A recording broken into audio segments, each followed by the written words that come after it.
Men don't cry, be strong, man up. We hear these phrases so often that we forgot to ask what do they even cost. This week is Men's Mental Health Week, but the question is how many men are actually talking about their mental health? Or more importantly, the question is how many men can think that they can actually talk about their mental health freely? Welcome back to my YouTube channel. I hope you all are doing good. तो आप लोग यही सोच रहे होंगे कि मैं यहाँ पर आकर डेली साइकोलॉजी के बारे में बात करती हूँ, कॉलेजेस के बारे में बात करती हूँ, एडमिशन प्रोसेस के बारे में बात करती हूँ, क्या क्या कोर्सेज है उनके बारे में बात करती हूँ. बट टुडे, आज मैं उससे बहुत ही ज़्यादा इंपॉर्टेंट टॉपिक के बारे में बात करने वाली हूँ. It's mental health week of men, to be precise, men. And we often don't talk about it, or rather we should say that we're not allowed to talk about it. But why? Because main की mental health के साथ stigma जुड़ा हुआ है कि men can not cry, men can not be sad, men can not show their emotions. और जो लड़के, जो मर्द इमोशन शो करते हैं या रोते हैं या सैड होते हैं, वो नामर्द होते हैं. So let's talk about all of these things in detail. Do you remember how even as kids, जब हम बचपन में खेलते थे और छोटे बच्चे होते थे, स्पेशली जो लड़के होते थे, उनको चोट भी लगती थी तो वो रोते नहीं थे. वो ऐसे बोलते थे, नहीं मुझे कुछ नहीं हुआ, मुझे चोट कहाँ लगी है, I am strong and I don't cry. और अगर उनके सामने कोई रोता भी था तो उसको बोलते थे कि लड़की है क्या, रो क्यों रहा है. Because in our culture, in our society, rona is directly associated or correlated to ladki hai kya, because they think that only girls cry and men cannot cry or are not allowed to cry or रो ही नहीं सकते because they don't have even emotions. This all is so pathetic. This all is so down market, I must say, because इसकी वजह से इतने सारे emotions bottle up हो गए हैं, इतने सारे बॉटल अप हो गए हैं कि अब जब वो बॉटल फूटती है ना तो सबको लगती है. और फिर बोलते हैं कि ये इतना गुस्सा क्यों करता है, इतना चिड़चिड़ा क्यों हो रहा है. अरे भाई, जब बचपन से उनको स्पेस नहीं दिया है रोने के लिए, फील करने के लिए, तो अब वो सब इमोशंस जो बॉटल अप हो गए तो वो फटेंगे. सिंपल से एग्जांपल देख लेते हैं. हमें लगता है कि psychology is only related to emotions, right. और हमारे इंडिया में, हमारे कल्चर में, जो लोग साइकोलॉजी पढ़ते हैं लड़के, उनको भी लड़कियां बोल दिया जाता है कि ये कैसा सब्जेक्ट पढ़ रहे हो, साइकोलॉजी, लड़की हो क्या. क्योंकि they eventually talk about emotions. और हमारे यहाँ तो लड़कों को इमोशंस के बारे में बात करना अलाउड ही नहीं है. So it all make sense, right. हमारी सोसाइटी में रोना, इमोशन शो करना, सैड फील होना, टीयर्स दिखाना, इन सबको जेंडर के साथ एसोसिएट कर रखा है.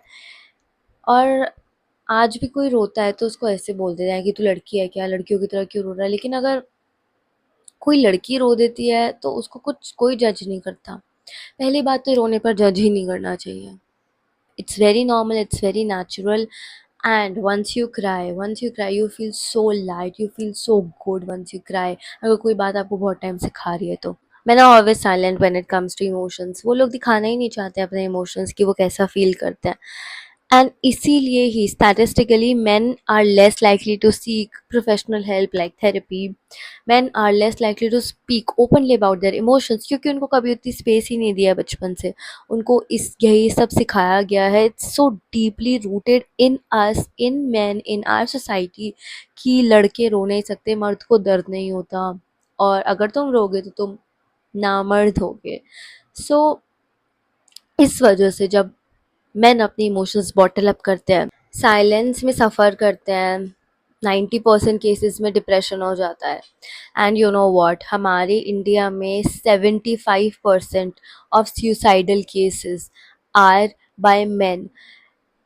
हमारे इंडिया में मर्द सुसाइड कर कर मरता है. क्यों? क्योंकि उनके पास स्पेस नहीं है अपने इमोशंस दिखाने की, बोलने की, रोने की, फील करने की. उनको सिर्फ काम करते जाना है, करते जाना है, करते जाना है, क्योंकि इवेंचुअली यही उनको हमारी सोसाइटी ने सिखाया है. और यही साइलेंस रिलेशनशिप ख़राब करता है, यही साइलेंस सेल्फ इस्टीम ख़राब करता है, यही साइलेंस ईगो डिसबैलेंस करता है, यही साइलेंस स्लीप डिस्टर्ब करता है, और यही साइलेंस आपको डिप्रेशन भी दे सकता है. And the worst part, we are convinced that nobody will understand men. We are convinced as a society कि इनका दुख हम नहीं समझ सकते, बट यू नो व्हाट, समझने की नीड भी नहीं है. You just have to be there to listen to them. They just have to vent out, they just have to speak, क्योंकि आधी प्रॉब्लम्स तो वेंट आउट से ही ठीक हो जाती हैं. And most of the men think that मैंने अगर किसी को बता दिया तो मैं वीक दिखाई दूंगा. I couldn't tell my friends, I couldn't tell my family because that would make me look weak. What is weak is suffering in silence. What is weak is hiding your tears. What is weak is not asking for help. And you know what? What is strong? Strong is showing tears. Strong is openly talking about your emotions. Strong is seeking psychological help when you need it. We as a society needs to rewrite definitions of a man, because asking for help is courageous. Being emotionally sensitive is strong. Emotional awareness is strong. It doesn't make you soft, it makes you real, it makes you a man. And therapy, it's not a last resort, it's a life tool जो सबके पास होना चाहिए, सबके पास accessibility होनी चाहिए और सबको पता होना चाहिए कि they need it when time comes. और साइकोलॉजिकल हेल्प लेने में कोई शर्म की बात नहीं है. Men don't have to carry it all by themselves. They were never meant to be. If you are a man watching this video, I see you and I feel you. Your silence doesn't make you strong. Your emotions are not a flaw. You are human and you are human. There's no shame in seeking help. There's no shame in talking about your emotions openly. There's no shame in showing tears. And you know what?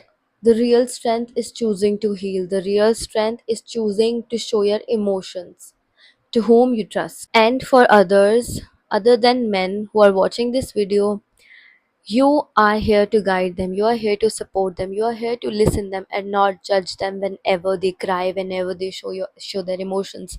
You are not supposed to say that, oh, you're behaving like a girl, because no, gender has nothing to do with emotions, gender has nothing to do with tears. You don't have to judge them, you have to support them, you have to love them unconditionally. If this video spoke to you, if this video made you understand something, then you have to share it, because there are a lot of people suffering in silence. There are